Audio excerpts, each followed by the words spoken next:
আসসালামু আলাইকুম সম্মানিত শিক্ষার্থীবৃন্দ, গেম অফ স্টাডি এর তরফ থেকে আমি আমির স্যার সকলকে স্বাগতম জানাচ্ছি আরো একটি গুরুত্বপূর্ণ ভিডিওতে, যেটাতে নিয়ে মূলত আমরা আলোচনা করব যে অনেক স্টুডেন্টই কিন্তু আমাকে কমপ্লেইন করে যে স্যার আমাদের অনেক ঘন্টা বা অনেকক্ষণ ধরে কিন্তু পড়তে ইচ্ছা করে, বাট আমরা কিন্তু পড়তে পারি না।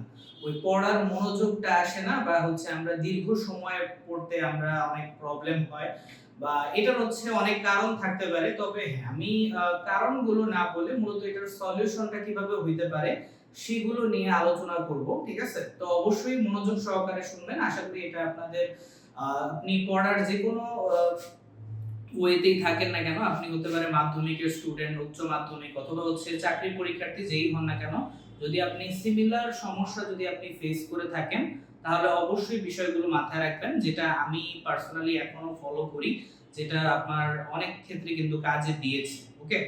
তো যেই কাজটা আমার কাছে সবার ফার্স্টে মনে হয় সেটা হচ্ছে এরকম কোনো কিছু যেটা আপনার পড়ার মধ্যে সর্বপ্রথম বাধা। সেটা হতে পারে সোশ্যাল মিডিয়া, সেটা হতে পারে হচ্ছে ফ্রেন্ডদের সাথে অহেতুক আড্ডা দেওয়া, বা এই ধরনের অনেক কিছুই কিন্তু হতে পারে। এগুলো নিয়ে হচ্ছে কোনো টেনশন বা হচ্ছে এগুলোর প্রতি খেয়াল রাখা যাবে না সবার ফার্স্ট, যেটা খুবই গুরুত্বপূর্ণ। দ্বিতীয়ত যেটা অনেক বেশি ইম্পর্টেন্ট সেটা হচ্ছে আপনি যদি খুব বেশি ভালো স্টুডেন্ট না হয়ে থাকেন, অর্থাৎ আপনার যদি পড়ার এত অভ্যাস যদি না হয়ে থাকে, তাহলে আপনি শুরুর দিন থেকে একটু কম সময় ধরে পড়া শুরু করতে পারেন। যেমন হচ্ছে আপনার যদি প্রথম দিন আপনি ধরেন ১ ঘন্টা পড়লেন। পরবর্তীতে হচ্ছে ধরেন ১ ঘন্টা থেকে আরেকটু বাড়ান। তাহলে ১ ঘন্টা থেকে আপনার ২ ঘন্টায় যেতে বেশি কষ্ট কিন্তু হবে না। তো এভাবে আস্তে, আস্তে হচ্ছে যদি আপনার পড়ার যে সময়টা সেটা আপনি চাইলে বৃদ্ধি করতে পারবেন। সেটা আপনার নিজের প্রতি কোনো চাপও পড়বে না। ঠিক আছে? কারণ ধরেই যদি আপনি ৭-৮ ঘন্টা যদি পড়তে যান, তাহলে দেখবেন আপনার হচ্ছে মানে অনেক পড়তে হচ্ছে, অনেক সমস্যা হবে। আপনার পড়তে ভালো লাগতেছে না, এই সেই অনেক সমস্যা হইতে পারে। ঠিক আছে?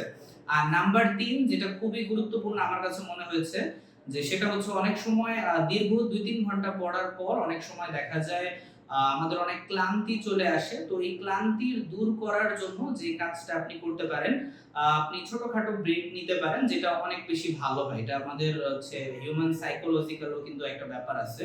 কারণ ২-৩ ঘন্টা টানা কোনো কাজ করলে অনেক সময় দেখা যায় মনোযোগটা ওই 100% থাকে না।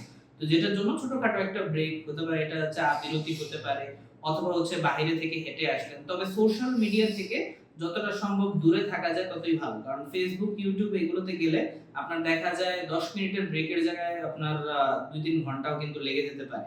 তো এইগুলো বিষয় ছোটখাটো বিষয় হইতে পারে, বাট এগুলো যদি আপনি ইনশাআল্লাহ যদি ফলো করেন, তাহলে আশা করা যায় যে ফলগুলো পাবেন। ঠিক আছে? তো এই ৩ টা বিষয় অবশ্যই মাথায় রাখতে ভুলবেন না। ওকে?